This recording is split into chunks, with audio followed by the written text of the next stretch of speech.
Progression for me is life. Progression for me is one of the most important parts of the game. So progression is really important for us in Assassin's Creed 2. You live the life of someone. That was the main idea, when we say, let's have a character for over 30 years. We really want the player to feel the same emotion that the character has throughout his quest to avenge his family. I'll kill you for what you've done! Our game begins in 1476 and it ends in 1503. So it's a considerable span of years for a video game. It's the height of the Italian Renaissance. This is when the most beautiful paintings, the greatest sculptures, the most wonderful architecture are all being built and created. And at the same time, it's a period of political intrigue and drama and violence as well. What do you want, Vieri? So many things. A prettier bride. Oh, and yes, your life. There was a lot of, really sparks of energy and interesting ideas that happened during that period. We also want our character to go through a change. I think the mission structure is completely compatible to the time span that we want to cover.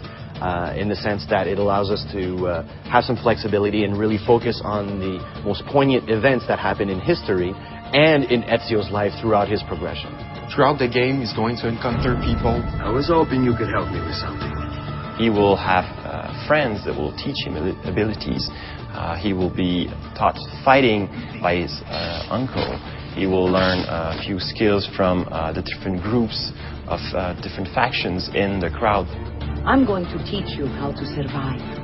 He'll also learn by himself a few tricks. And this will make sure that the player progresses in the game in a way that always varies the experience. If your character isn't evolving and it's not, you're not looking, what's my next new toy, or what's the next thing that I'm going to get to play with, the game will feel stale. So it's very, very important that the game feels refreshing. Every new mission that you play, there's something to look forward to at the end of it. The more and more the game progresses, the more and more anger he has, and the more he has to let out that anger. So the moves just keep coming and coming and coming on what he can do with the different weapons that he has. You start with just basic sword attacks and the ability to defend yourself. And then we introduce disarming and counter kills, and then from there it all opens up. Player will be requested to actually buy some of his gear. For example, we have the armors, which will give him more health points, hit points in general. He starts with various sets of armor, the first one being just leather armor, and then it moves throughout more metal armor, provides him more protection. In AC1, we sort of gave the player, without any choice, this is what you're going to learn next. Whereas in AC2, the player has much more choice. Since such a large part of Ezio's story is him, answering the question, who am I and what am I doing here and what's my purpose? You can't answer that question in a year or two. It takes the span of almost his entire life.